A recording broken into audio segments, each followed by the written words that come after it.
Hello दोस्तों Indian geography में आज हम लोग सॉइल के बारे में पढ़ेंगे। सॉइल यानी कि मिट्टी। क्या हम लोगों ने मिट्टी के बारे में इससे पहले भी पढ़ रखा है? बिल्कुल पढ़ रखा है। कहाँ पढ़ रखा है? तो फिजिकल ज्योग्राफी में पढ़ रखा है। कहाँ पे? तो जब हम लोगों ने फॉर्मेशन ऑफ रॉक पढ़ा था तो वहां पे ही हम लोगों ने मिट्टी के फिजिकल फीचर्स को जाना था, लेकिन बहुत ही थोड़े में जाना था। ठीक है, आज हम लोग डिटेल में पढ़ेंगे। हम लोग देखेंगे जो हमारे भारत में कौन सी मिट्टी कहाँ पाई जाती है, और ये मिट्टी किस चीज के लिए सुटेबल है, यानी कि किस क्रॉप के लिए सुटेबल है।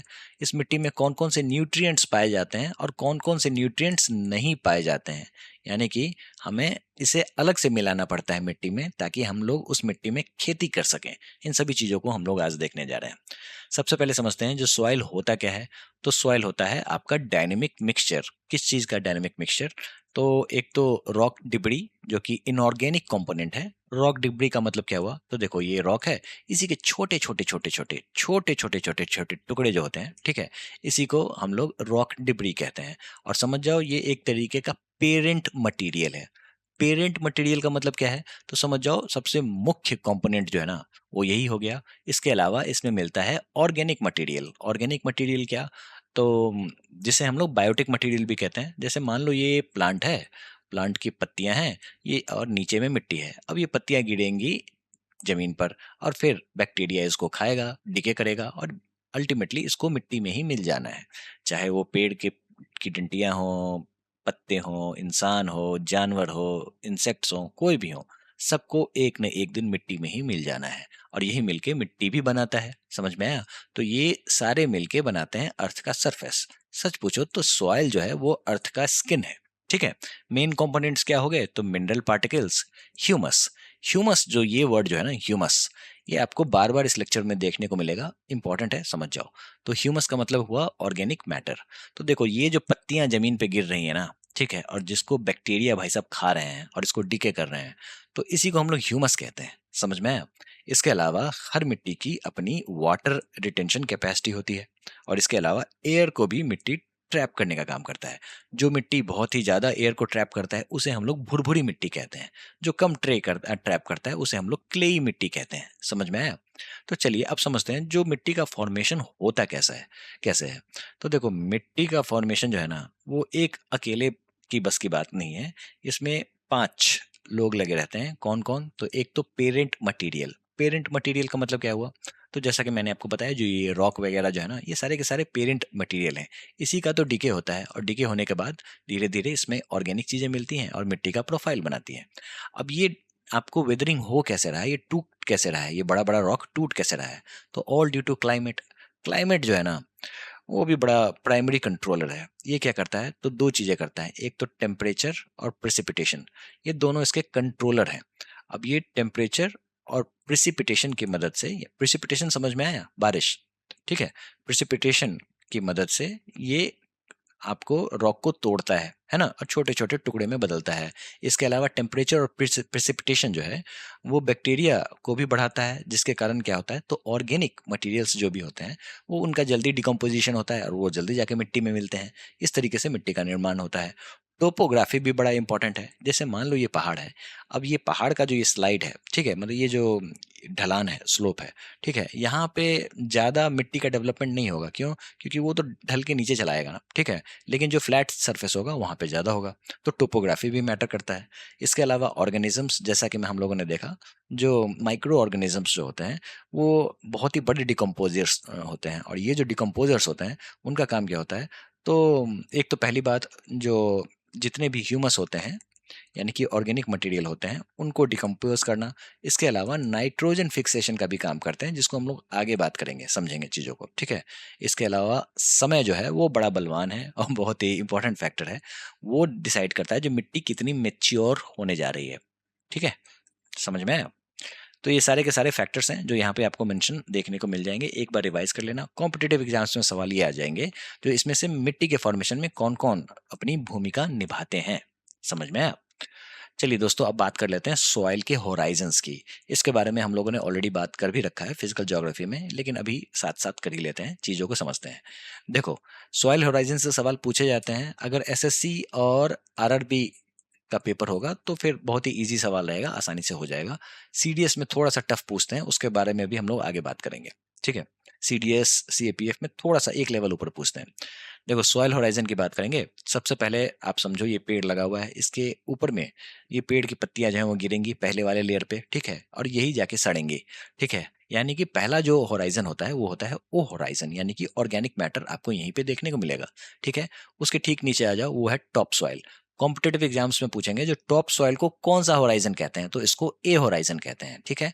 यहाँ क्या देखने को मिलेगा, तो यही जो सड़ी हुई पत्तियां हैं, इसके अलावा मिनरल्स, ठीक है।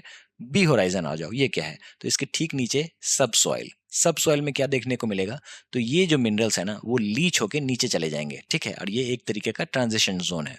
लीच का मतलब क्या हुआ वो समझते हैं।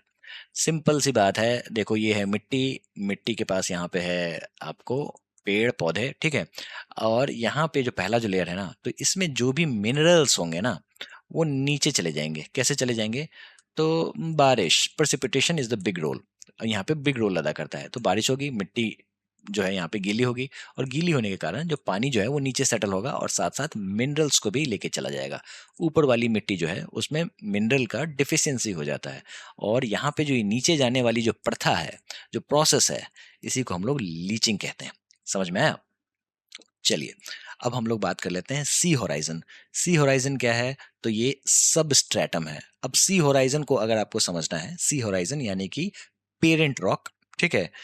उससे पहले आप समझो आर होराइजन यानी कि बेड रॉक। बेड रॉक क्या हुआ, तो बड़ी बड़ी जो चट्टाने होती है ना, ठीक है, इसी का वेदरिंग होता है और बनता है पेरेंट रॉक। समझ में आया, यानी कि इससे छोटा वाला रॉक जो है वो सी होराइजन है, और इसी को first stage of soil formation कहते हैं। अक्सर लोग कंफ्यूज हो जाते हैं टॉप सॉइल से, A horizon, B horizon, O horizon से। No, first stage of soil formation is C horizon. समझ में आया। और लास्ट में है आर होराइजन। तो आपको समझना ये होगा जी ये होराइजन डेवलप होता कैसे है। तो जैसा कि हम लोगों ने देखा, समय बड़ा बलवान है, तो मिट्टी का फॉर्मेशन रातों रात नहीं हो जाता है, समय लगता है, धीरे धीरे ये होराइजन्स में कन्वर्ट होता है। समझ में आया। तो चलिए एक सवाल देख लेते हैं।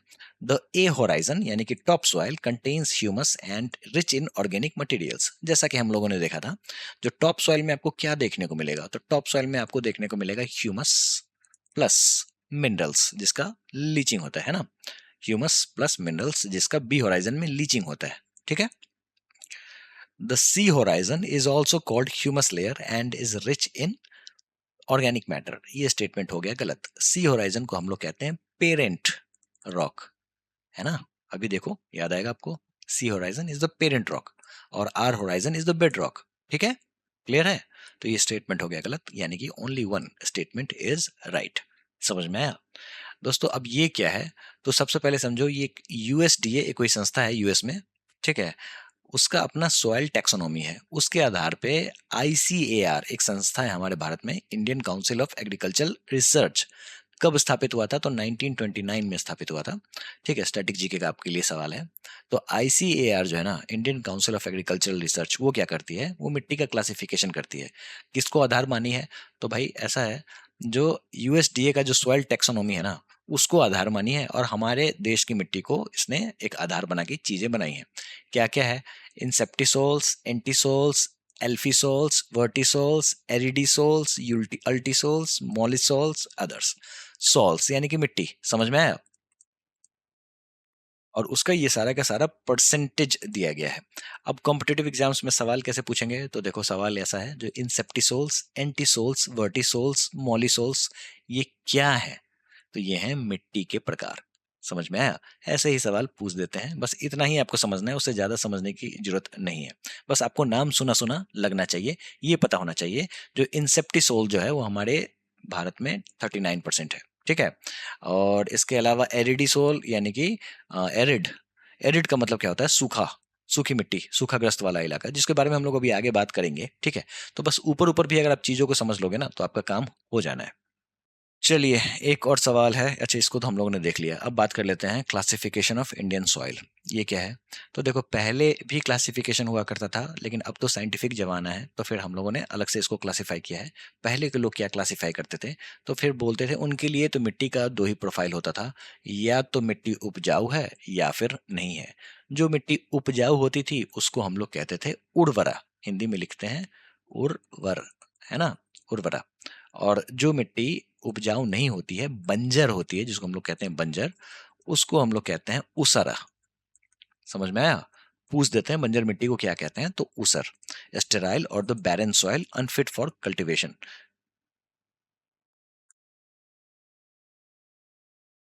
Sorry, I think power point crash हो गया था। ठीक है, तो लेट्स कंटिन्यू। उर्वरा आपने समझ लिया, उर्वरा का मतलब होता है फर्टाइल, उसरा का मतलब होता है स्टेराइल और द बैरन सॉइल। इसको कहीं कहीं सैलाइन सॉइल भी कहते हैं। जब हम लोग सैलाइन सॉइल पढ़ेंगे तो चीजें आपको और भी अच्छे से समझ में आएंगी। उसरा का मतलब बंजर यानी कि अनफिट फॉर कल्टीवेशन। अब मॉडर्न क्लासिफिकेशन की बात कर लेते हैं। तो जैसा कि हमने बताया, Indian council of agricultural research जो है ना, वो ही मिट्टी पे काम करती है। और उसने क्या किया है, जो मिट्टी के जेनेसिस यानी कि ओरिजिन, कलर, कंपोजिशन और लोकेशन के आधार पे इस तरीके से क्लासिफाई किया है। कहीं कहीं 8 क्लासिफिकेशन आपको देखने को मिलेगा, कहीं पे कम देखने को मिलेगा। चलिए, तो हम लोग उन सारे क्लासिफिकेशन को देखते हैं जो एनसीईआरटी में मेंशन है और जहां से कॉम्पिटिटिव एग्जाम्स में सवाल पूछे जाते हैं। सबसे पहले बात कर लेते हैं एल्यूवियल सॉइल की। ठीक है, ये क्या है ना, जो समझ जाओ इंडिया का एग्रीकल्चरल बैकबोन है। अब जब इंडिया का एग्रीकल्चरल बैकबोन है तो यानी कि फर्टाइल बहुत ही ज्यादा है, पहली बात। दूसरी बात, ये जो ये 40% ऑफ द एरिया कवर करता है, यानी कि लार्जेस्ट सॉइल ग्रुप है। कौन? तो एल्यूवियल सॉइल। और इसी मिट्टी को हिंदी में कहते हैं जलोढ़ मिट्टी। समझ में आया? जलोढ़ मिट्टी या फिर दोमट मिट्टी। मिट्टी, समझ में आया? दोमट या फिर कछारी, हिंदी में लिखें तो कछारी मिट्टी। समझ में आए? ये सारे के सारे नाम एल्यूवियल सॉइल के हैं। और ये मिट्टी जो है ये नदी की देन है, सच पूछे तो पूछा जाए तो ये नदी की देन है। और आपको पता है जो ये पूरा का पूरा जो बेल्ट है ये नदियों से घिरा हुआ है ना। आपको यहाँ पे गंगा ब्रह्मपुत्र जो बेल्ट है, ये पूरा का पूरा एरिया है ना। Indus, Ganga, Brahmaputra, the big reverse यहीं पे फ्लो करती हैं। और ये पहाड़ों से जब नीचे उतर के आती हैं तो ये लेके आती हैं अपने साथ गाद। गाद का मतलब होता है सिल्ट। और ये जो सिल्ट जो है ये हाईली फर्टाइल होता है, ये एक तरीके से ऊपर में लेयर जमाता है। ठीक है, तो एल्यूवियल सॉइल आपको कहाँ देखने को मिलेगा, तो नॉर्दर्न प्लेन्स में सबसे ज्यादा सवाल यही पूछे जाते हैं, इसलिए मैंने हाईलाइट कर दिया है। इसके अलावा रिवर वैलीज में, ईस्ट कोस्ट के जो डेल्टाज हैं, जो रिवर के जो डेल्टाज हैं, जैसे गोदावरी, कृष्णा, ये सारे के सारे जो डेल्टा हैं वो लास्ट में एल्यूवियल मिट्टी का डिपोजिशन करते हैं। ठीक है, और जो आपको अरेबियन सी के जो रिवर्स हैं वो डेल्टा तो बनाती नहीं है, जैसे आ, नर्मदा और ताप्ती हैं। ठीक है, ये डेल्टा नहीं बनाते हैं। ठीक है, ये इस्चुरीज फॉर्म करते हैं बस। ठीक है, डेल्टा तो बनाती नहीं है, तो फिर यहाँ पे मिट्टियों का डिपोजिशन भी नहीं देखने को मिलेगा। मिट्टी का, एल्यूवियल सॉइल का डिपोजिशन कहाँ देखने को मिलेगा, तो फिर आपको कृष्णा गोदावरी डेल्टा, ठीक है, इन सभी महानदी का डेल्टा, यहाँ पे अच्छे खासे मिट्टी का डिपोजिशन देखने को मिलेगा। और ये पूरा का पूरा जो एरिया है ये एल्यूवियल सॉइल। ठीक है, तो नॉर्दर्न प्लेन जो है वो तो घिरा हुआ है इन सब चीज़ों से। ठीक है, अब इस मिट्टी की खासियत ये है, जो ये पोटाश में रिच होता है बट पुअर इन फॉस्फोरस। याद कर लेना, पूछ देते हैं। ठीक है, कैसे याद रखोगे, तो याद रखना है river brings pot lime. Pot lime का मतलब क्या हुआ, तो पोटाश और लाइम, इन दोनों की मात्रा इस मिट्टी में अच्छी खासी देखने को मिलती है।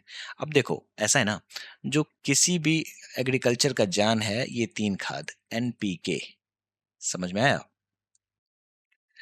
नाइट्रोजन, फॉस्फोरस और पोटाशियम। पोटाश मान लो। ठीक है, अब ऐसा है, जो पोटाशियम तो यहाँ पे है एल्यूवियल सॉइल में, बस हमें क्या करना है, तो नाइट्रोजन और फास्फोरस वाली खाद को मिला देना है। बस इससे हमारी खेती हो जाएगी। तो इसीलिए इसे हाईली फर्टाइल सॉइल कहा जाता है। तो आपने देखा जलोढ़ मिट्टी जो है ये क्यों बनता है, तो सिल्ट का डिपोजिशन होता है, डिपोजिशनल इन नेचर होता है, transported by rivers, varies from sandy loam to the clay. समझ में आ गया? और रिवर ब्रिंग्स स्पॉटलाइन, बस इतना आपको याद कर लेना है। अब इसके 3 सब टाइप्स हैं, कौन कौन, तो एक तो है भांगर, कहीं कहीं इसको भांगर भी आपको लिखा हुआ दिख जाएगा। ये क्या होता है, तो ओल्ड एल्यूवियम होता है। बाद में बात करेंगे इसके बारे में, हमें बात करना है वैसे। ठीक है, इसके अलावा न्यू एल्यूवियम को कहते हैं खादर। ठीक है, और ये मोर फर्टाइल होता है। और कंकर, कंकर क्या होता है, तो calcareous calcium carbonate nodules found within the soil, जिसके बारे में हम लोगों ने फिजिकल ज्योग्राफी में पढ़ा था।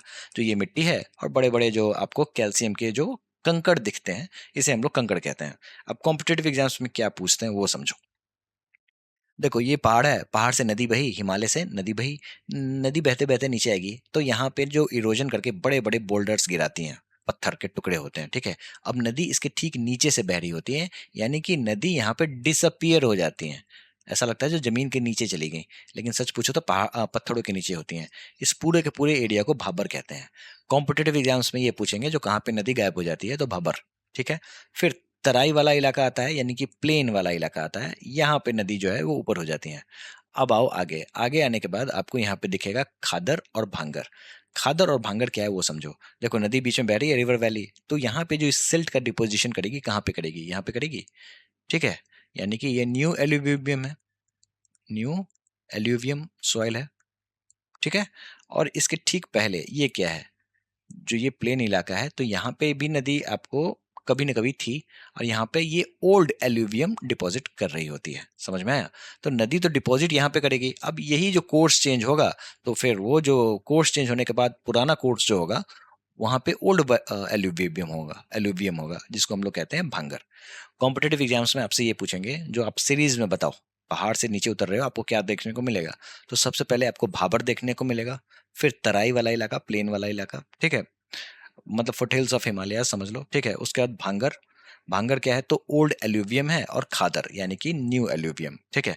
एक गाना आपने सुना होगा, दीदी तेरा देवर दीवाना, हाय राम कुड़ियों को डाले दाना। नहीं याद रखना है इस गाने को, याद रखना है आपको भाभी तेरा भांजा खच्चर, ठीक है। अब मुझे कुछ अच्छा मिला नहीं तो मैंने बना दिया ऐसे, ठीक है। अगर आप इसको और भी अच्छा बना सकते हैं तो जरूर बताना मुझे, ठीक है। तो भाभी, भाभी का मतलब होता है भाबर, ठीक है, भाबर। तेरा यानी कि तेराई, भांजा, भांजा का मतलब भांगर, और खच्चर, खच्चर का मतलब खदर, ठीक है। तो जैसा कि हमने समझा लास्ट में खदर, और खदर क्या करता है, तो यहाँ पे जो नदी जहाँ बहती है उसके दोनों किनारे पे खद्दर होता है, यानी कि न्यू एल्यूवियम है ना। अब ये जो भाभी तेरा भांजा खच्चर है, ये आपको कहाँ हेल्प करेगा, तो हेल्प करेगा ऐसे सवालों को सॉल्व करने में, ठीक है। Arrange the alluvium deposits from north to south. अब आप बताओ जो क्या होना चाहिए, तराई, खद्दर, भांगर, भाबर। अगर आपको पता है जो भाभी तेरा भांजा खच्चर है, तो फिर ये आपके लिए बहुत ही आसान है, ठीक है। नॉर्थ टू साउथ लगाना है ना, तो सबसे पहले आएगी भाभी, है ना। कहाँ है भाभी, नंबर 4। उसके बाद आएगा तेराई, तेरा, ठीक है। उसके बाद भांजा, भांगर, और खच्चर, खादर। हो गया बस सॉल्व। कौन सा ऑप्शन, ऑप्शन नंबर बी, खत्म। चलिए एक और सवाल है जो इस बार के एनटीपीसी सवाल में पूछा गया था 2025 में। Which of the following refers to the newer and the younger deposits of the flood plains in the northern plains of India which are renewed almost every year and are therefore very fertile. किसकी बात हो रही है, खदर की। मतलब renewed almost every year, जैसा कि हम लोगों ने देखा ये नदी है, और नदी के दोनों साइड में आपको खदर बेल्ट है। खदर बेल्ट जो होता है जहाँ पे नए नए एल्यूवियम का डिपॉजिट होता है, और इसके ठीक बगल में होता है पुराना वाला यानी कि भांगर। समझ में आया, Bhangar is the old alluvium. Clear है। चलिए, which are the following best describes the nature of the northern plain. निम्नलिखित में से कौन सा भारत के उत्तरी मैदान की प्रकृति का सबसे अच्छा वर्णन करता है, बताइए। आरआरबी एनटीपीसी का सवाल है। आपको क्या देखने को मिलेगा, तो उत्तरी मैदान में हिली एंड फॉरेस्टेड तो नहीं देखने को मिलेगा, ये तो हिमालयन रीजन का बात है। रॉकी एंड एलिवेटेड गलत बात है, एरिड एंड बैरन नहीं, आपको इसके लिए वेस्टर्न राजस्थान जाना पड़ेगा, तब जाके आपको एरिड एंड बैरन चीजें देखने को मिलेंगी। इसके अलावा एल्यूवियल एंड फर्टाइल, यही तो है आंसर, है ना। आपको एल्यूवियल और फर्टाइल सॉइल देखने को मिलेगा, ठीक है।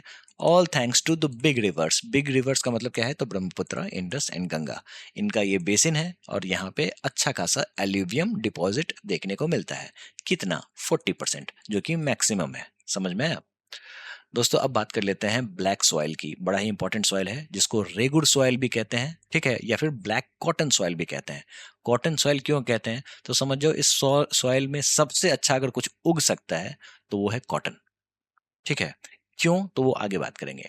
आपको ये मिलेगा कहाँ पे मिट्टी, तो ये मिलेगा आपको डेक्कन प्लेट्यू में, Maharashtra, MP, Gujarat, Andhra Pradesh and part of Tamil Nadu, ठीक है।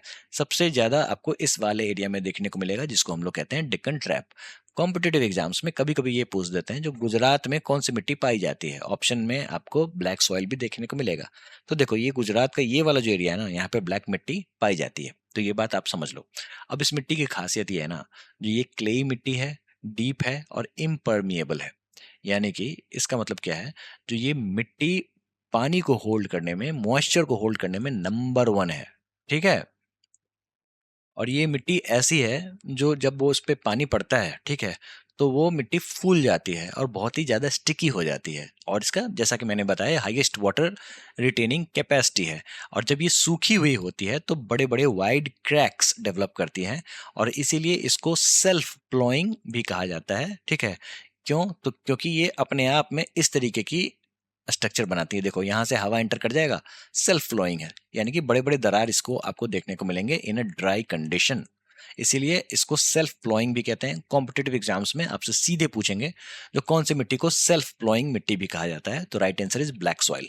समझ में आया? सबसे बेस्ट इसमें कॉटन उगता है, इसीलिए इसको ब्लैक कॉटन सॉइल भी कहते हैं। अब इसका फॉर्मेशन हुआ कैसे, तो दोस्तों याद करो, हम लोगों ने डेक्कन ट्रैप के बारे में पढ़ा था, जो किस तरीके से यहाँ पे लावा का डिपॉजिट हुआ था जब हमारा भारत जो है वो रियूनियन आइलैंड आइलैंड को क्रॉस करता हुआ नॉर्थवर्ड इसका जब शिफ्ट हो रहा होता है, तब की बात है ये, ठीक है।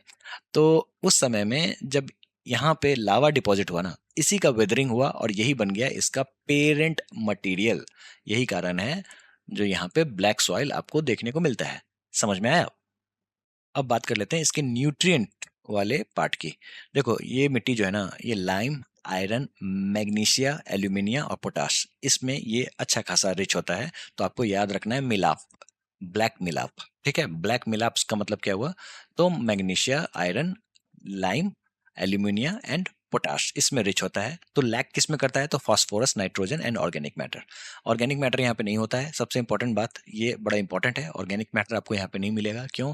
क्योंकि इसका पेरेंट मटेरियल जो है वो लावा था, है ना, डेक्कन ट्रैप। तो लावा जो है अपने आप में इतना गर्म होता है, जो कोई ऑर्गेनिक मटेरियल इसने डेवलप होने ही नहीं दिया अपने होराइजन में। समझ में आया? पहली बात। दूसरी बात ये, जो कॉम्पिटिटिव एग्जाम्स में अगर आपसे सवाल पूछ देंगे ना, जो कौन सा लैकिंग है कौन सा नहीं है, तो ट्रिक मैं आपको बता देता हूँ। जो नाइट्रोजन आपको लगभग हर जगह लैकिंग देखने को मिलेगा, ठीक है, लगभग हर मिट्टी में नाइट्रोजन लैकिंग ही देखने को मिलेगा। तो ये बात आप समझ लो, ठीक है। वैसे आप मिलाप भी याद कर लेना, ठीक है। तो आपने दो चीजें याद कर ली। तो एक तो आपने याद कर लिया पॉटलाइम। पॉटलाइम था एल्यूवियल सॉइल के लिए, यानी कि पोटाश और लाइम, ये दोनों एल्यूवियल सॉइल में अच्छे खासे पाए जाते हैं, ठीक है। और आपको ब्लैक सॉइल में मिलाप, यानी कि lime, iron, magnesia, alumina and potash पाए जाते हैं। चलिए सवालों को देख लेते हैं कैसे सवाल पूछे जाते हैं। एनटीपीसी का सवाल है, 2025 में पूछा गया था। दोस्तों आरआरबी एनटीपीसी में मिट्टी से बहुत ज्यादा सवाल आता है, अक्सर मुझे देखने को मिला है। विच of the following soils has the highest water retaining capacity? निम्नलिखित में से किस मिट्टी में जल धारण क्षमता सबसे अधिक होती है, बताओ। नॉर्मल सा सवाल है, काली मिट्टी, वन लाइनर। चलिए अगला सवाल है, black soil is considered suitable for growing rain fed crops. Black soil can retain moisture for a prolonged period, aiding crops to survive even in dry season. दोनों स्टेटमेंट बिल्कुल सही है। समझ में आया? तो यानी कि ब्लैक मिट्टी जो है ये वाटर को अच्छे तरीके से रिटेन करता है, यानी कि प्लांट को ये तरीके से पानी पहुंचाता है। तो जो प्लांट जो कि रेन फेड होता है, ठीक है, उसको ब्लैक सॉइल जो है वो कंसिडर कर लेता है, जो भाई आ जाओ हम आपके लिए पानी होल्ड करके रखते हैं, यानी कि रेन फेड क्रॉप्स के लिए सुटेबल है। दूसरी बात, जो ये मॉइस्चर को बहुत ही प्रोलॉन्ग समय में रखता है। दोनों बात सही है। चलिए सीपीओ का सवाल है, the black soil is the Deccan plateau, the black soil of the Deccan plateau lakhs which of the following minerals? Deccan पठार की काली मिट्टी में निम्नलिखित में से कौन सी खनिज की कमी होती है? सबसे पहली बात, अगर मुझे ये दो वर्ड दिख गए, नाइट्रोजन और फॉस्फोरस, तो मैं सबसे पहले इसी पे हमला करूंगा, ठीक है। तो यहाँ पे फॉस्फोरस दिख गया, क्योंकि ये अक्सर सभी जगह कमी रहती है इसकी, ठीक है। तो यहाँ पे आपको मिलाप तो मैंने याद कराया था ना, बस उसी से याद कर लो, पोटाश, आयरन एंड लाइम ये आपको मिल जाएगा, फॉस्फोरस नहीं मिलेगा, ठीक है। तो ये ट्रिक है आपके लिए। तो नाइट्रोजन और फॉस्फोरस जहां आपको दिख गया, समझ जाओ ये लैकिंग ही मिलेगा हर सॉइल में अक्सर। चलिए consider the following characteristics. High moisture retaining capacity. Okay, consider the following characteristics, किसकी? मिट्टी की। Okay, high moisture retaining capacity, often developing deep cracks during the dry hot weather, किसकी बात हो रही है? ब्लैक सॉइल की हो रही है, ठीक है। Ideal for tea and apple cultivation due to high fertility and the cold climate preference, गलत बात है, ये ब्लैक सॉइल की बात नहीं है, ठीक है। देखते हैं क्या सवाल। देखो सबसे पहले यही पढ़ लेते हैं जो पूछ क्या रहा है। विच of the above characteristic primarily associated with the black soil, तो ये स्टेटमेंट गलत है, पहला वाला स्टेटमेंट सही है। Rich in lime, iron, magnesia, alumina but poor in phosphoric content, बिल्कुल सही बात है। तो 1 एंड 3 इज राइट, बाकी की सारे ऑप्शन गलत। ठीक है। रेड एंड येलो सॉइल, ये क्या है भाई साहब, ये देखिए। तो दोस्तों देखो, आप ऊपर वाली जो मिट्टी थी ना, वो थी आपकी एल्यूवियल सॉइल। अब यहाँ पे नीचे बात करते हैं रेड एंड येलो सॉइल। ठीक है। Red and yellow soil soil आपको कहाँ देखने को मिलेगा? तो eastern and the southern Deccan plateau में। ठीक है। जहाँ पे कम बारिश होती है, कंपेरेटिवली कम होती है, लेकिन होती तो है। ठीक है। जैसे Odisha, Chhattisgarh and the southern middle Ganga plain, यहाँ पे आपको रेड एंड येलो सॉइल देखने को मिलेगा। क्यों रेड दिख रहा है हमें? तो all due to diffusion of iron. समझ में आया? In the crystalline and the metamorphic rocks. तो यहाँ पे रेड का मतलब ही होता है आयरन, ये याद कर लेना। ठीक है। इसके अलावा येलो कब दिखेगा? तो यहाँ की जो आयरन वाली मिट्टी है, अगर ये वेट मिट्टी रही तो फिर आपको ये येलो दिखेगा, यानी कि हाइड्रेटेड फॉर्म में ये आपको येलो दिखता है। ठीक है। कैसी मिट्टी होती है? तो नॉर्मली फर्टाइल होती है, लेकिन आपको खाद तो मिलाना ही पड़ेगा। ठीक है। फाइन ग्रेन्ड होता है जो मिट्टी। कोर्स ग्रेन्ड अगर कुछ हुआ तो उसमें पुअर फर्टिलिटी आपको देखने को मिलेगा। यानी कि अगर ये पहाड़ है तो ऊपर वाली मिट्टी जो है वो कोर्स ग्रेन्ड होती है, यहाँ पे पुअर फर्टिलिटी है, लेकिन नीचे जो सेटल्ड मिट्टी है वो आपको फाइन ग्रेन्ड है और फर्टाइल है। ठीक है। Poor in nitrogen, phosphorus and humus. अब यहाँ पे ह्यूमस की भी कमी देखने को मिलेगी। ठीक है। दोस्तों अब लेटरेट सॉइल की बात कर लेते हैं। लेटरेट सॉइल जो है ना, समझो ईंट है, ये पूरा का पूरा ईंट है, रेड कलर का ईंट है। ठीक है। कहाँ देखने को मिलेगा?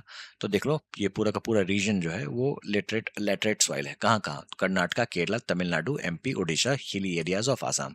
तमिलनाडु से अक्सर सवाल पूछ देते हैं, वैसे बाकी की जगह भी है, लेकिन तमिलनाडु में भी है, अक्सर पूछ देते हैं सवाल, तो पता होना चाहिए। तो याद तो आपको सारे रखने पड़ेंगे। कर्नाटका, केरला।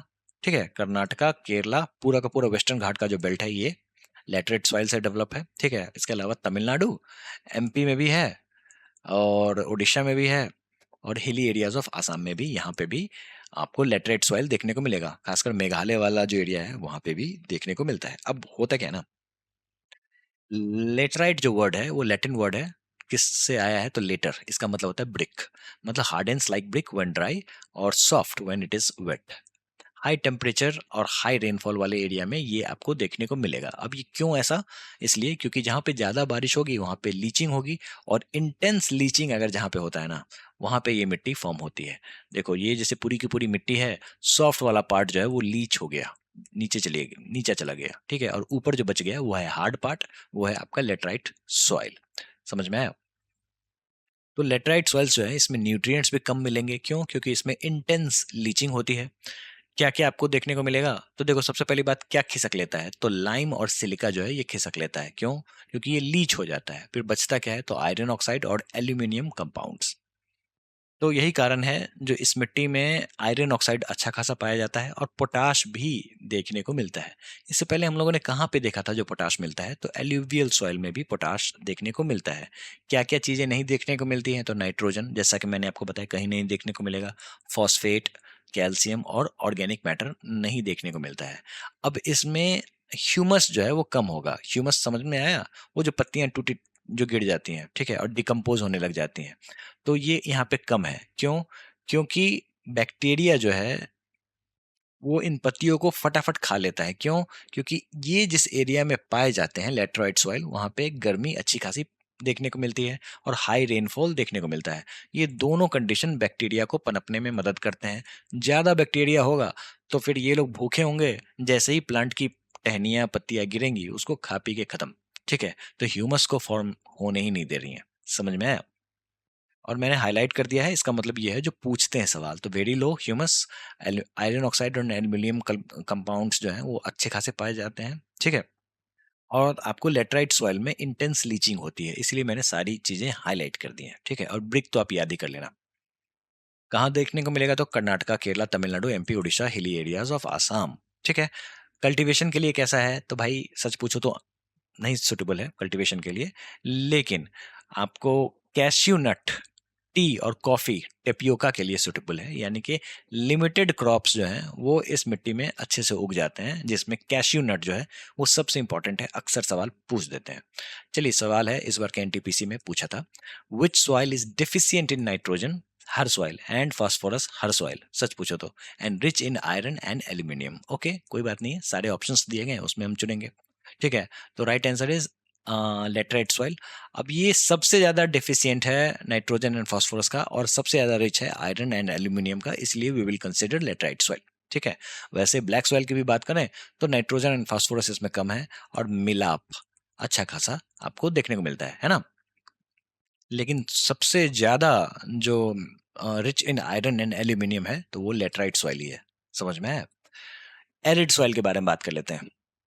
एरिड सॉइल को हम लोग कहते हैं डेजर्ट सॉइल। कहाँ देखने को मिलेगा? तो वेस्टर्न राजस्थान में देखने को मिलेगा, जहाँ पे एरिड टोपोग्राफी यानी कि मरुस्थल वाला इलाका। अब यहाँ की जो मिट्टी होती है या तो लाल कलर की होंगी या फिर ब्राउन कलर की होंगी, सैंडी होती हैं, ठीक है, और सलाइन होती हैं, सॉल्टी होती हैं। क्या चीज़ नहीं मिलेगा इस मिट्टी में? तो नाइट्रोजन तो बिल्कुल नहीं मिलेगा, मॉइस्चर भी नहीं मिलेगा क्योंकि एरिड है, डेजर्ट वाला सॉइल है, और ह्यूमस तो भूल ही जाओ, यहाँ पे पेड़ ही नहीं उगेगा तो फिर ह्यूमस कहाँ से आएगा, है ना। नॉर्मल क्या देखने को मिलेगा? तो इसमें फॉस्फेट कंटेंट जो है ये नॉर्मल रहता है इसमें। अब जहां से सवाल बनता है वो समझो, ठीक है। देखो ये ऊपर की मिट्टी है, ये सैंडी मिट्टी है, ठीक है, लेकिन नीचे का जो इसका होराइजन है ना, यहाँ पे आपको कंकर यानी कि कैल्शियम कार्बोनेट के लेयर्स देखने को मिलेंगे। अब ये कैल्शियम कार्बोनेट के जो लेयर है ना, वो बड़े ही इंपॉर्टेंट है। क्यों? क्योंकि दोस्तों याद करो, हम लोगों ने देखा था जो राजस्थान में आपको इंदिरा गांधी कनाल बहती है, कहाँ से बहती है? तो बनाएंगे अभी इमेज। देखो ये सतलज रिवर है, ये ऊपर से ब्यास रिवर आती है, और यहीं से कट के एक राजस्थान में पाइप चली जाती है, मतलब कनाल चली जाती है, जिसको हम लोग कहते हैं इंदिरा गांधी कनाल कनाल और ये हमारे भारत की सबसे लंबी कनाल है। तो जब ये कनाल ऐसे जा रही होती है, ठीक है, ऊपर वाला मिट्टी है सैंडी, लेकिन नीचे वाला जो लेयर है वो है आपका कैल्शियम कार्बोनेट का कंकड़। ठीक है, तो ये क्या करती है, जो नीचे से जो आपको कनाल यहाँ पे बीच में अगर खुदाई करके बहाई जा रही है, तो ये जो कैल्शियम कार्बोनेट है ये पानी को होल्ड कर लेती है। और पानी को होल्ड करने के कारण क्या है, जो आसपास जो भी ट्रीज जो है ना वो उगाए जाते हैं, तो वो पानी यहाँ से आसानी से सोर्स कर लेते हैं। ठीक है, क्योंकि आपको पता है जो डेजर्ट में जो भी ट्रीज उगते हैं उनकी जड़ें काफी लंबी चौड़ी होती हैं, अंदर तक जाती हैं, है ना। तो कंकड़ जो जहाँ पे आपको दिख गया, वो इंदिरा गांधी कनाल से पानी अच्छे से होल्ड कर लेता है, रिटेन कर लेता है, और यही कारण है जो आपको वेस्टर्न राजस्थान में थोड़ी बहुत खेती देखने को मिलती भी है। समझ में आया? तो ये बात आपने समझ ली। चलिए अब एक सवाल है वो देख लेते हैं। The process of seepage of water into the ground is called. इसको क्या कहते हैं? तो इसको कहते हैं इनफिल्ट्रेशन। अब ये कहाँ से आ गया सवाल? तो सवाल आया आपको यहाँ से। ये जो कैल्शियम कार्बोनेट का जो कंकर है जो वाटर को होल्ड करता है, तो ये वाटर इसके पास पहुंचता कैसे है? तो ये पानी पहुंचता है इनफिल्ट्रेशन के थ्रू। तो इनफिल्ट्रेशन का मतलब क्या होता है? जब सरफेस वाटर नीचे सॉइल में जाता है ना, इसी को हम लोग इनफिल्ट्रेशन कहते हैं, यानी कि अवशोषण। क्लियर है? चलिए सलाइन सॉइल की बात कर लेते हैं, जिसको ऊसर सॉइल भी कहते हैं। ऊसर सॉइल क्यों कहते हैं? क्योंकि ये फर्टाइल नहीं होता है। ठीक है, तो हम लोगों ने देखा था उर्वरा और ऊसर। सलाइन सॉइल को ऊसर सॉइल भी कहते हैं, अक्सर ये सवाल पूछा जाता है। सलाइन सॉइल यानी कि ऊसर सॉइल, इसमें आपको क्या देखने को मिलेगा? तो नमक में क्या देखने को मिलता है आपको? सोडियम क्लोराइड यानी कि सोडियम, तो सोडियम देखने को मिलेगा, पोटाशियम और मैग्नीशियम, ये सारे के सारे सॉल्ट बनाते हैं, है ना। सोडियम, पोटासियम और मैग्नीशियम जो है ये सॉल्ट बनाते हैं। तो ये सारी चीजें आपको ऊसर सॉइल में यानी कि सलाइन सॉइल में देखने को मिलेंगी। ठीक है, और ये होती है इनफर्टाइल। ठीक है, कहाँ देखने को मिलेगा? तो जहां भी एरिड यानी कि पूरा सूखाग्रस्त, या फिर सेमी एरिड रीजन यानी कि अर्ध सूखाग्रस्त, जो थोड़ा सा सूखा है, वहां पे देखने को मिलेगा। और इसके अलावा जहाँ पे पानी लगा हुआ होता है ना, और जो स्वम्पी एरिया होता है, वहां भी ये आपको सलाइन सॉइल देखने को मिलता है, जैसा कि हम लोग यहाँ पे इमेज में देख रहे हैं। ये जो पूरा का पूरा एरिया जो था वो एक समय में स्वम्पी था। ठीक है, मतलब यहाँ पे पानी लगा हुआ था, पानी हो गया इवापोरेट, और इसके सॉल्ट डिपोजिशन ऊपर वाले लेयर में हो गई। इसीलिए सलाइन सॉइल जो है वो स्वम्पी रीजन में भी देखने को मिलता है। क्लियर है? डिफिशियंसी क्या होती है? तो इसमें नाइट्रोजन और कैल्शियम की डिफिशियंसी होती है। ठीक है, और सबसे ज्यादा प्रचुर मात्रा में सोडियम, पोटाशियम और मैग्नीशियम देखने को मिलता है। कहाँ पे आपको देखने को मिलेगा? वेस्टर्न गुजरात पहुंच जाओ, रण ऑफ कच्छ, यहाँ पे एक इलाका मिलेगा, पूरे के पूरे इलाके में नमक फैला हुआ है। ठीक है, इसके अलावा आपको डेल्टाज ऑफ ईस्टर्न कोस्ट यहाँ भी आपको देखने को मिलता है। क्यों? क्योंकि स्वाम्पी रीजन है, स्वाम्पी रीजन में इवापोरेशन होता है, नमक का डिपोजिशन होता है। Sundarban area of West Bengal यहाँ भी आपको देखने को मिलेगा। ठीक है, बगल में समंदर है, तो समंदर का पानी अंदर एंटर करता है और फिर जब टाइड्स वापस लौटती हैं तो फिर यहाँ पे जो भी पानी बचती है उनका इवोपोरेशन होता है और पूरी की पूरी मिट्टी को ये सॉल्टी बनाती हैं, सलाइन बनाती हैं। समझ में आया? और कुछ लिमिटेड वेजिटेशन ही यहाँ पे देखने को मिलेगा। पीटी सॉइल की बात कर लेते हैं। पीटी का मतलब क्या होता है? वैसी मिट्टी जहाँ पे ह्यूमस कंटेंट बहुत ही ज़्यादा आपको देखने को मिलेगा, उसी को हम लोग पीटी सॉइल कहते हैं। कहाँ पे ये मिलेगा आपको? तो हेवी रेनफॉल जहाँ पे होता है और हाई ह्यूमिडिटी जहाँ पे देखने को मिलता है। जैसे बिहार की ये जगह जो है ना, जहाँ पे हिमालय की तराई है, ठीक है? अब यहाँ पे क्या है ना, जो पेड़ जो होते हैं, उनकी पत्तियाँ मिट्टी में दब जाती हैं। कैसे दब जाती हैं? तो नदियाँ जो होती हैं ना, बाढ़ लेके आती हैं और ऊपर से एक लेयर डाल देती हैं अच्छे मिट्टी का, यानी कि एलुवियल सॉइल का, ठीक है? तो नीचे में जो आपको पेड़ की पत्तियां जो है ना वो नीचे दब जाती हैं और ओवरऑल इनका जो कंपोजिशन है वो 40 to 50% ऑर्गेनिक मैटर का बन जाता है, ठीक है? और इसके अलावा ये जो मिट्टी होती है वो होती है एसिडिक, ये भी आपको समझना होगा। तो ऐसा मिट्टी जहां पे large accumulation of dead organic matter हो उसे हम लोग कहते हैं पीटी सॉइल, ठीक है? और बस इतना ही आप समझ लो। नॉर्थ इंडिया में northern part of Bihar and the southern part of Uttaranchal, ये वाला एरिया, ये वाला एरिया। इसके अलावा कोस्टल एरिया में भी देखने को मिलता है, वेस्ट बंगाल में, उड़ीसा में, तमिलनाडु में, ठीक है? और केरला में भी देखने को मिलता है और यहाँ पे इसको कारी मिट्टी भी कहते हैं। समझ में आया? चलिए फॉरेस्ट सॉइल की बात कर लेते हैं। देखो, ये जो आपको हिमालय वाला जो रीजन है ना, यहाँ वाला, ठीक है, यहाँ पे आपको फॉरेस्ट सॉइल देखने को मिलेगा। क्यों देखने को मिलेगा? क्योंकि यहाँ की जो मिट्टी है ना, उसमें लो ह्यूमस कंटेंट होता है, ह्यूमस कंटेंट लो होता है। इसके अलावा यहाँ पे मिट्टी का डेन्यूडेशन बहुत ही ज्यादा होता है, जैसे यानी कि ये अगर पहाड़ है तो फिर यहाँ की मिट्टी कट के नीचे डिपॉजिट होती रहती है, ठीक है? तो डिपॉजिट होती है तो आपको यहाँ पे पूरा का पूरा फॉरेस्ट सॉइल का डेवलपमेंट होता है। यहाँ पे दो तरीके की टेक्सचर आपको मिट्टी की देखने को मिलेगी। तो वैली साइड में आपको लोमी और सिल्टी देखने को मिलेगा, अपर स्लोप में आपको कोर्स ग्रेन्ड देखने को मिलेगा, लेस फर्टाइल ये होता है, ठीक है? लेकिन लोअर वैलीज जो हैं वो ज़्यादा फर्टाइल होती हैं। बस इतना ही आपको याद कर लेना है। दोस्तों, इन सभी चीज़ों को अगर आपने पढ़ लिया है तो याद करने की जरूरत नहीं है। इस टेबल को आप याद कर लेना, काम आपका हो जाएगा। सारी चीज़ें यहाँ पे समराइज कर दी गई हैं। 2 टेबल आप याद कर लेना, काम आपका खत्म है। ठीक है? जो भी इंपॉर्टेंट पॉइंट है वो मैंने ऑलरेडी बोल्ड कर दिया है। इसी से आपके सारे सवाल सॉल्व हो जाएंगे। एक बार पढ़ लेना एग्जामिनेशन से पहले, खत्म काम। सॉइल इरोजन एंड डिग्रेडेशन की बात कर लेते हैं दोस्तों, इंपॉर्टेंट है, इससे सवाल पूछते हैं। अभी हम लोग साथ साथ में सवाल भी सॉल्व करेंगे, ठीक है? सॉइल इरोजन क्या होता है? तो सॉइल के कवर का डिस्ट्रक्शन, इसी को हम लोग इरोजन कहते हैं। कौन करता है? तो देखो, एक तो होता है विंड इरोजन, यहाँ पे विंड एजेंट है, ठीक है? कहाँ देखने को मिलता है? तो फिर जो रेगिस्तानी इलाके हैं, एरिड, सेमी एरिड रीजन, वहां भी आपको विंड इरोजन देखने को मिलता है। वाटर इरोजन कहाँ देखने को मिलता है? तो जहाँ पे रनिंग वाटर जो है वो इरोड करती हैं चीज़ों को, यानी कि जहाँ पे ज़्यादा बारिश हो रही है या फिर पहाड़ी इलाका जहाँ पे स्लोप्स ज़्यादा हैं, वहाँ पे वाटर इरोजन अच्छा खासा देखने को मिलता है। शीट इरोजन और गली इरोजन इंपॉर्टेंट है, दोनों के डिफरेंस को आपको यहाँ पे समझना होगा, ठीक है? शीट इरोजन क्या होता है? तो जैसे मान लो, देखो, ये नदी बह रही है और ये जो पूरा का पूरा जो लैंड है ना, ठीक है, अगर मान लो ये पूरा का पूरा इरोड हो रहा है लेयर दर लेयर नीचे, ठीक है, तो इसको हम लोग कहते हैं शीट इरोजन, ठीक है? गली इरोजन क्या होता है? गली इरोजन होता है, इस तरीके से गली बन रही है, यही और नीचे चली जाएगी, ये इस तरीके से गली बन रही है और बीच से पानी फ्लो हो रहा है, इसको हम लोग कहते हैं गली इरोजन। और ऊपर की जो मिट्टी जो ऐसे करके कट रही होती है, इसको हम लोग कहते हैं शीट इरोजन। शीट की तरह इरोजन होता है। अब डिफरेंस ये है ना, जो शीट इरोजन आपको बहुत ही मुश्किल से दिखता है, साइलेंट होता है क्योंकि पूरी की पूरी शीट हट रही होती है, ठीक है? लेकिन गली इरोजन आपको हाईली विजिबल होता है, डीप कट्स आपको देखने को मिल जाएगा। बस इतना आप समझ लो, ठीक है? दोनों के रिजल्ट्स क्या हैं वो इंपॉर्टेंट है।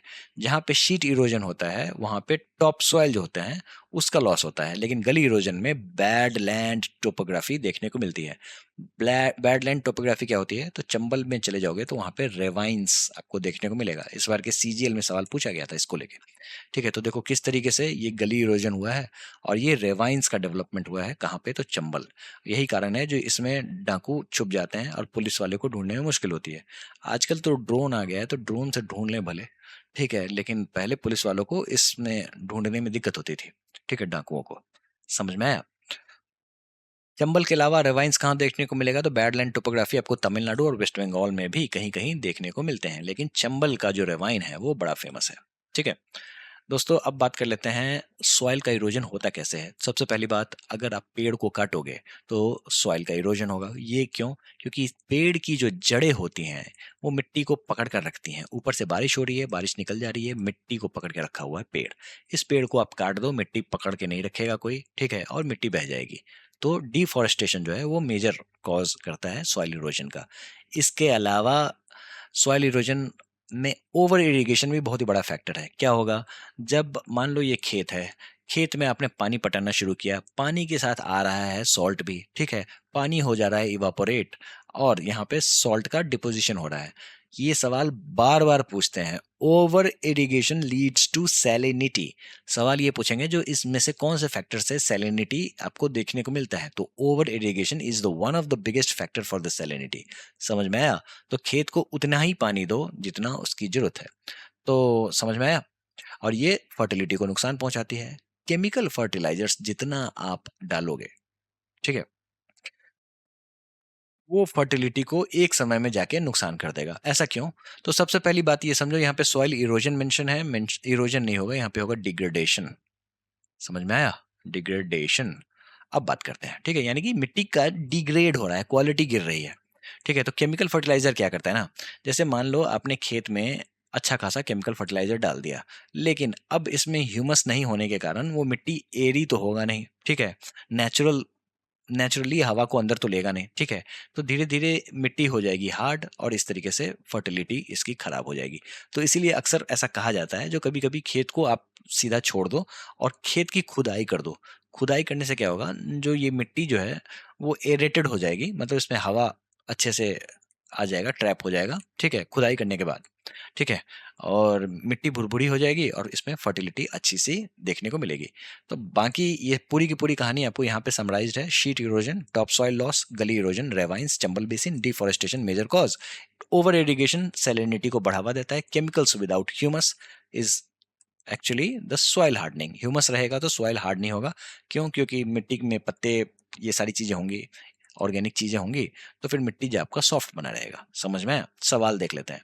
What was a significant negative environmental impact of the green revolution?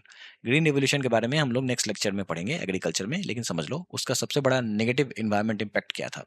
तो डिफॉरेस्टेशन नहीं था, सॉइल डिग्रेडेशन बिल्कुल था, जिसके बारे में अभी हम लोगों ने पढ़ा, एयर पोल्यूशन इसकी बात नहीं है, ठीक है, और ओजोन लेयर का डिप्लीशन ये भी नहीं है। तो मतलब ग्रीन रिवोल्यूशन तो आया, लेकिन इसने मिट्टी को खराब कर दी। यानी कि क्यों? क्योंकि हम लोगों ने excessive use of chemical fertiliser किया था। ठीक है, सॉइल कंजर्वेशन की बात कर लेते हैं, बहुत इंपॉर्टेंट है। सवाल पूछते हैं, कैसे सवाल पूछते हैं वो भी हम लोग देखेंगे। सॉइल कंजर्वेशन क्या है? तो सॉइल की फर्टिलिटी को हमें प्रिवेंट करना, मेंटेन करना है, सॉइल के इरोजन को हमें रोकना है, ठीक है, और सॉइल का ओवर एग्जॉस्टेशन को रोकना है, ठीक है, मतलब बस जितना जरूरत है उतना ही आप सॉइल को एग्जॉस्ट करेंगे, उसके अलावा नहीं करेंगे, ठीक है, और जो भी सॉइल डिग्रेड हो रखा है उसको भी इंप्रूव करेंगे। तो ओवरऑल ये सारे के सारे सॉइल कंजर्वेशन का पार्ट हैं। पूछ देते हैं सवाल, जो इसमें से सॉइल कंजर्वेशन का पार्ट कौन कौन है, ठीक है। अब डिग्रेडेशन का कारण क्या है? तो ओवर ग्रेजिंग भी डिग्रेडेशन का कारण है, शिफ्टिंग कल्टीवेशन भी डिग्रेडेशन का कारण है, destroy natural cover cause extensive erosion. Shifting cultivation क्या होता है? देखो, शिफ्टिंग कल्टीवेशन कहाँ कहाँ पे आपको देखने को मिलेगा, तो भारत के नॉर्थ ईस्ट वाले इलाके में ना, जैसे मान लो ये स्लोप है, यहाँ पे क्या करेंगे, जो किसान क्या करते हैं, वहाँ के जो लोकल्स जो होते हैं वो खेत में फसल ले लिया, फसल की कटाई कर ली, और बाकी के जो रेसिड्यू बच जाते हैं उसमें आग लगा देते हैं ये लोग, ठीक है, और जब आग लगा देते हैं तब तक के लिए ये दूसरी जगह खेती कर रहे होते हैं, और जब आग लग के अगले साल फिर यहाँ पे फिर से खेती करते हैं। इससे क्या होता है, जो इनको मिट्टी में मिल जाता है पोटाश, अलग से आ जाता है, लेकिन ये इन्वायरमेंट के लिए बहुत ही ज़्यादा नुकसानदेह है। कॉम्पिटेटिव एग्जाम्स में सवाल क्या आएगा, तो शिफ्टिंग एग्रीकल्चर आपको कहाँ देखने को मिलेगा, तो नॉर्थ ईस्ट रीजन में आपको ये देखने को मिलता है, ठीक है। इसके बारे में जब हम लोग एग्रीकल्चर इन इंडिया पढ़ेंगे तो और भी डिटेल में पढ़ेंगे, ठीक है। इसके अलावा सॉइल कंजर्वेशन के लिए आपको लोगों को जागरूक करना पड़ेगा। दोस्तों अब समझो सॉइल कंजर्वेशन कैसे करना है, हमें एक एक करके समझते हैं, और यहाँ पे मैंने एक्सट्रीमली शॉर्ट फॉर्म में दे रखा है कंटेंट, जो कि सवालों के रूप में आपको देखने को मिल सकते हैं। मल्चिंग से क्या होता है, तो सॉइल का मॉइस्चर गेन होता है। कैसे मल्चिंग हो रहा है वो देखो। देखो, ये हमने पेड़ लगा दिया और यहाँ पे हम लोगों ने खरपतवार डाल दिए, ठीक है, ये जो प्लांट रेसिड्यू है वो डाल दिए। इससे क्या हो रहा है, तो सामने की जो मिट्टी है ना, उसके नीचे की जो मिट्टी है वो गीली की गीली रहेगी, यहाँ पे इवापोरेशन ज़्यादा नहीं होगा। तो मल्चिंग का सबसे बड़ा फायदा यही होता है, पहला ये जो मॉइस्चर को रिटेन करता है, और दूसरा वीड्स का डेवलपमेंट नहीं होता है, यानी कि जो बगल में जो घास वास उग जाते हैं जो इसी पेड़ के न्यूट्रिएंट के लिए कॉम्पीट कर रहे होते हैं, तो वो भी नहीं होगा। दूसरा, कॉन्टूर बैरियर्स। यहाँ पे क्या है, तो स्टोन, ग्रास, सॉइल, इन सभी को मिलके एक बैरियर बना दे रहे हैं, जिसको हम लोग कॉन्टूर कहते हैं। कॉन्टूर का मतलब क्या है, तो ये ऊपर वाला ऊंचा वाला इलाका, जिसको खेत में मेढ़ कहते हैं ना, हिंदी में खेतों की मेढ़, ठीक है, यूपी बिहार में आरी कहते हैं इसको, है ना। तो मेढ़ आरी एक ही चीज है, जिसको हम लोग कॉन्टूर कहते हैं। तो इसका एक और काम होता है, जो ये आपको रन ऑफ को रोकता है, यानी कि बारिश का पानी अगर आ गया या फिर पानी है बीच में, तो वो बह के कहीं और नहीं जाएगा। समझ में आया? देखो, गली इरोजन को रोकने के लिए रॉक डैम का इस्तेमाल किया जाता है। तो देखो किस तरीके से यहाँ पे इन्होंने रॉक डैम बना रखा है। अब पानी आएगा तो ये आपको इधर उधर नीचे इरोड नहीं करेगा, ज्यादा इरोड नहीं करेगा। तो रॉक डैम की सबसे बड़ी खासियत ये होती है, जो ये पानी को एक तरीके से स्टोर करता है थोड़ी देर के लिए, ठीक है, और ये गली इरोजन से बचाता है। टेरेस फार्मिंग बड़ा इंपॉर्टेंट है, ठीक है। ये क्या क्या करता है, तो देखो इसको अगर आपको समझना है, पहले इमेज आप दिमाग में डाल लो, ये क्या चीज है, समझ में आ गया? अब समझो इसको अच्छे से। देखो, अब यहाँ पे कोई व्यक्ति है जो कि जमीन पे खेती कर रहा है प्लेन इलाके में। तो प्लेन इलाके में क्या करेगा, जब ये खेती करेगा, ठीक है, तो पानी वानी डालेगा, तो फिर यहाँ पे किसी भी तरीके का इरोजन देखने को नहीं मिलता है। लेकिन अगर यहाँ पे कोई आदमी स्लोपी एरिया में खेती कर रहा है, तो वो कैसे करेगा, तो ये क्या करेगा, इस तरीके का टेरेस बना लेगा। इससे क्या होगा, तो जो भी इरोजन होगा तो यहाँ से यहाँ पे डिपॉजिट हो जाएगा, यहाँ से यहाँ डिपॉजिट हो जाएगा, तो यानी कि रन ऑफ नहीं होगा। समझ में आया? तो ये फार्मिंग का सबसे बड़ा फायदा यही है, ठीक है। तो टेरेस फार्मिंग को टेरेस गार्डनिंग से कंफ्यूज नहीं हो जाना है। टेरेस गार्डनिंग मतलब छत पे आप सब्जियां फूल उगा रहे हैं, वो अलग चीज है। टेरेस फार्मिंग इस तरीके से पहाड़ों पे टेरेस बना के, इस तरीके से टेरेस बना के खेती करने वाली बात होती है। इससे क्या फायदा होता है, तो ये एक तरीके से फ्लैट सरफेस की तरह काम करता है। समझ में आया? तो कीवर्ड अगर एग्जाम में डाल देंगे, जो फ्लैट टेरेस फार्मिंग का फायदा क्या है, तो वो फ्लैट सरफेस की तरह काम करता है, तो कंसिडर कर लेना इस चीज को, ठीक है। समझ में आया? इंटरक्रॉपिंग का क्या फायदा है, तो देखो यहाँ पे मेज लगाया है, सोयाबीन लगाया है, ओट लगाया है, ठीक है, तो तीन चार क्रॉप एक ही जगह लगा देना है। इससे क्या हो रहा है ना, तो इन सभी क्रॉप्स का ये मिट्टी को होल्ड करने का तरीका अलग होता है। इसके कारण क्या है, जो रेन प्रोटेक्शन इससे इनको हो जाता है। मान लो तेजी से बारिश आए तो इस पूरे के पूरे फसल को नुकसान पहुंचा देगा, लेकिन ये वाला जो आपको लेयर है मेज का, वो इसको प्रोटेक्ट कर लेगा। समझ में आया? पहली बात। दूसरी बात, एक का न्यूट्रिएंट दूसरे के लिए बहुत ही ज्यादा फायदेमंद होता है। कैसा, इसका मतलब क्या है, इसको आप ऐसे समझो। देखो, ये मैंने लगा दिया मेज। मेज का मतलब क्या होता है, मेज का मतलब होता है भुट्टा, मकई, मक्का। समझ में आया? मेज हमने लगा दिया। अब मेज को लंबा होने के लिए, ग्रो होने के लिए चाहिए होता है नाइट्रोजन। लेकिन नाइट्रोजन आएगा कहाँ से, तो या तो मैं खाद डालूंगा या फिर बगल में मटर के पौधे लगा दूंगा। एक ही समय में लगता है। तो मटर के पौधे की खासियत ये होती है, जो ये है लेग्यूमिनियस प्लांट, मतलब दाल वाला प्लांट, इसको लेग्यूमिनियस प्लांट कहते हैं, जो लेग्यूम्स बनाता है। लेग्यूम्स क्या है, तो इसकी जड़ों में ऐसे छोटे छोटे नोड्यूल्स डेवलप होते हैं, जो कि राइजोबियम राइजोबियम बैक्टीरिया को मदद करते हैं नाइट्रोजन के फिक्सेशन में। नाइट्रोजन जो है ना, हमारी मिट्टी में हमेशा लैकिंग रहता है, ठीक है। तो ये कैसे फिक्स होगा, तो ऑल थ्रू द बैक्टीरिया। कौन सा बैक्टीरिया, तो राइजोबियम वाले जो बैक्टीरिया होते हैं ना, वो करते हैं नाइट्रोजन फिक्सेशन, ठीक है। कहाँ पे मिलेंगे, तो लेग्यूमिनियस प्लांट की जड़ों में ये देखने को मिलते हैं। तो अब इसने नाइट्रोजन को फिक्स कर दिया, नाइट्रोजन से हो रही है इस प्लांट की ग्रोथ। तो ये इंटरक्रॉपिंग में मदद कर रहा है हमें। समझ में आया? तो इस तरीके से मदद हमारी हो जाती है। कॉन्टूर प्लोइंग क्या होता है, तो नेचुरल वाटर बैरियर। अब देखो, कॉन्टूर प्लाइंग प्लोइंग प्लोइंग और टेरेस फार्मिंग में क्या डिफरेंस है। तो देखो, टेरेस में तो हम लोगों ने इस तरीके से सीढ़ी नुमा स्ट्रक्चर बना दिया। कॉन्टूर प्लोइंग में क्या किया ना, तो अब यहाँ पे किसान जो है, इसके पास दो ऑप्शन है। या तो वो इस तरीके से प्लोइंग करेगा, या फिर वो जिस तरीके से आपको इमेज में दिख रहा है वैसे दिखेगा। तो जिस तरीके से इमेज में दिख रहा है तो इसमें नेचुरल कंटूर डेवलपमेंट हो रहा है। इससे क्या होगा? तो फिर वाटर बैरियर बनता है, नेचुरल वाटर बैरियर ही बन जाता है। अब यहाँ पे ये पानी डालेगा तो ये पानी इधर आएगी, ना ही ये सीधे नीचे की ओर ढलान में जाएगी। समझ में आया? तो ये सारी बातें यहाँ पे लिखी गई हैं और ये जो हाइलाइटेड पॉइंट्स हैं इससे सवाल बने हुए हैं, इसीलिए एक बार पढ़ लेना कॉम्पिटेटिव एग्जाम से पहले। खासकर एनटीपीसी देने जाओ तो बिल्कुल पढ़ लेना, ठीक है? शेल्टर बेल्ट्स क्या होता है? तो देखो शेल्टर बेल्ट क्या होता है ना, जो देखो यहाँ पे जो ट्री लगा रखे हैं ना, इसका काम क्या है? तो ये हवाओं को रोकता है। तो इसका मतलब ये हुआ जो ये विंड इरोजन पे लगाम लगाता है। इंपॉर्टेंट है, पूछ देते हैं कभी कभी। सवाल ये है, in terrace farming different crops are grown in alternate rows and are sown in different times to protect the soil from the rain wash. बिल्कुल सही बात है? नहीं, गलत बात है। Different crops are grown in alternate rows and are in sown in different times। इसका मतलब ये है जो ये इंटरक्रॉपिंग की बात हो रही है, ना ही टेरेस फार्मिंग की। समझ में आया? तो ये स्टेटमेंट हो गया आपका गलत। दूसरा स्टेटमेंट है, in contour ploughing different crops are grown in alternate rows and are sown in different times. ये भी गलत स्टेटमेंट है। क्यों? क्योंकि बात हो रही है इंटरक्रॉपिंग की। दोनों डेफिनेशन इंटरक्रॉपिंग का पूछ रहे हैं और स्टेटमेंट कुछ और ही दे रहे हैं। तो नीदर स्टेटमेंट वन और नीदर स्टेटमेंट टू। समझ में आया? आपको ये स्टेटमेंट याद रखना है, जो इंटरक्रॉपिंग जो होता है ना, मतलब एक दो तीन तरीके के क्रॉप्स एक साथ लगा दिए, अलग अलग सीजन वाले, अलग अलग समय में, ठीक है?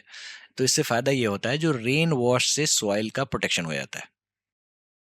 चलिए अगला सवाल है, in which of the soil conservation method is the coastal and the dry regions rows of trees are planted to check the wind movement to protect the soil cover। यानी कि विंड इरोजन से बचाने के लिए हमने क्या किया है? तो हमने शेल्टर बेल्ट्स बनाए हैं। समझ में आया? अब जैसे सॉइल के मॉइस्चर को रोकने के लिए हम लोगों ने मल्चिंग किया है, यानी कि खरपतवार प्लांट के बगल में डाल दिए थे ताकि सॉइल का मॉइस्चर बचा रहे और वीड का डेवलपमेंट ना हो। रॉक डैम कब बनाता है? जब हम लोगों ने गली इरोजन को प्रिवेंट करना था, तो फिर हम लोगों ने बीच में रॉक का डैम बना दिया। कॉन्टूर बैरियर्स तो जैसा कि हमने बताया, जो खेतों की मेड़, आड़ी, इसी को कहते हैं हम लोग कॉन्टूर। समझ में आया? चलिए, विच of the following statements correctly differentiates alluvial soil from the red and the yellow soils? बताइए। ठीक है, क्या डिफरेंशिएट करता है एल्यूवियल सॉइल को रेड और येलो सॉइल से? ठीक है, एसएससी स्टेनोग्राफर का इसी बार का सवाल है। Alluvial from rocks, red yellow, river transported. गलत हो गया, उल्टा लिख दिया है ना। Alluvial old types most fertile, ये भी गलत हो गया, क्योंकि न्यू टाइप्स मोस्ट फर्टाइल जिसको हम लोग कहते हैं खद्दर, है ना। भाभी तेरा भांजा खच्चर।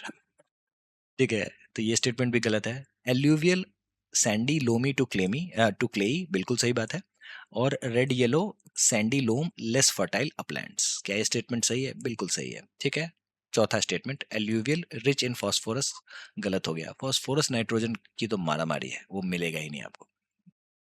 फॉस्फोरस कहाँ मिलता है? तो एक ही सॉइल मुझे दिखा अभी तक जहां पे मिलता है, वो है एरिड सॉइल। कहाँ देखने को मिलेगा? तो वेस्टर्न राजस्थान में, बस वहीं पे आपको फॉस्फोरस देखने को मिलता है। देखो, फॉस्फोरस डायरेक्टली प्लांट जो है ना, वो इसको यूटिलाइज नहीं कर सकता है, इसके लिए उसको बनना पड़ेगा फॉस्फेट। समझ में आया? फॉस्फेट कहाँ देखने को मिलता है? तो एक ही जगह देखने को मिलता है। कहाँ पे? तो वेस्टर्न राजस्थान वाले एरिड सॉइल में, बाकी सभी जगह किल्लत है इसकी। ठीक है। Which of the following agroclimatic and the soil condition is most suitable for the cultivation of wheat? Wheat के लिए कौन सा agroclimatic and the soil condition होना चाहिए? देखते हैं। एरिड क्रॉप नहीं भाई साहब, कहाँ? ये स्टेटमेंट हो गया गलत। सब tropical crop, high humidity, laterite soil नहीं, लेटराइट सॉइल नहीं होना चाहिए। Temperate crop, winter temperature, summer, clay loamy soil, बिल्कुल सही बात है, यही तो होना चाहिए।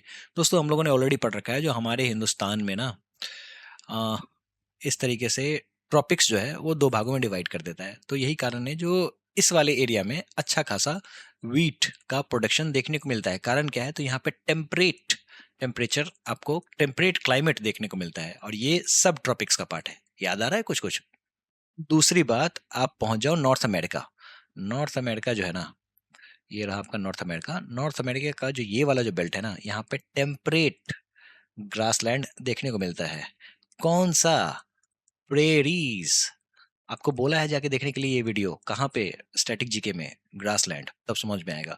तो प्रेरीज जो है, इसको वीट बास्केट भी कहा जाता है वर्ल्ड का। क्यों? क्योंकि यहाँ पे वीट अच्छा खासा उगाया जाता है। क्यों? क्योंकि ये टेम्परेट ग्रासलैंड का पार्ट है। समझ में आया? चलो आगे बढ़ते हैं। In the laterite soil profile which of the following element is present in the excessive amount. बताइए भाई साहब, एक्सेसिव अमाउंट में आपको क्या मिलेगा? एक्सेसिव अमाउंट में आपको आयरन मिलेगा। समझ में आया? इसके अलावा एल्यूमिनियम भी मिलता है, लेकिन सबसे ज्यादा आयरन होता है। यही कारण है जो ये रेड कलर का होता है, ईंट की तरह होता है। क्यों ईंट की तरह होता है? क्योंकि इसमें एक्सटेंसिव लीचिंग होता है, लीचिंग भरपूर होता है। समझ में आया? which are the largest part of the northern plains and is formed of older alluvium। किसकी बात हो रही है? ओल्डर एलुवियम की बात होगी। तो दीदी तेरा भांजा खच्चर, भांजा यानी कि भांगर, है ना? याद आया? कुछ कुछ। चलो, और नया क्या होगा? नया एलुवियम तो खादर। In which of the following process are the nutrients or the contaminants carried away by water or moved into the lower layer of the soil? Leaching. समझ में आया? लीचिंग से क्या होता है? तो ऊपर वाले होराइजन वाली मिट्टी से नीचे मिनरल्स पहुंच जाते हैं, इसी को हम लोग कहते हैं लीचिंग। समझ में आया? चलिए, सवाल है assertion reason. Okay, the black soil of the Deccan plateau is deficient in phosphorus. भाई साहब, फास्फोरस की तो अकाली है ही है। ठीक है, तो ये स्टेटमेंट आपका सही है। दूसरा, black soil is rich in iron, lime, calcium, potassium, aluminium, magnesium, यानी कि मिलाप। यही तो याद किया था, है ना? But poor in nitrogen and organic matter. ये स्टेटमेंट भी बिल्कुल सही है, लेकिन क्या पहला स्टेटमेंट दूसरे स्टेटमेंट का रीजन है? नहीं। तो इसका मतलब क्या होगा? इसका मतलब ये होगा, जो दोनों स्टेटमेंट ए और आर दोनों सही है, लेकिन आर जो है वो करेक्ट एक्सप्लेनेशन नहीं है ए का। क्लियर है? तो ऑप्शन नंबर बी, कंफ्यूज नहीं होना है।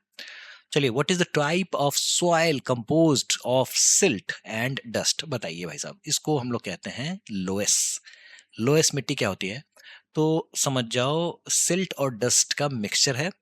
और आप, ये है ना आपका भारत, भारत में लोएस मिट्टी कहाँ मिलेगी? तो इस एरिया में मिलती है। ठीक है, लोएस मिट्टी, पहली बात।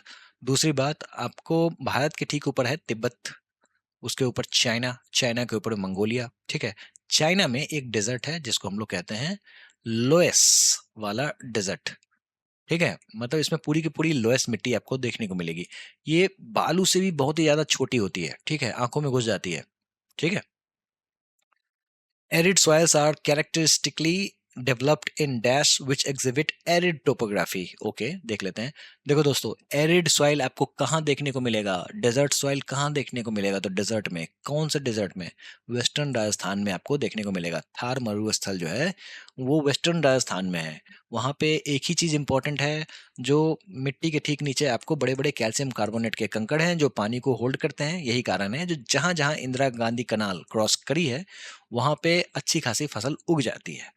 तो इंदिरा गांधी कनाल जो है वो जीवन दायिनी का काम करती है। ठीक है, ऑल ड्यू टू दिस कंकर इफेक्ट। समझ में आया?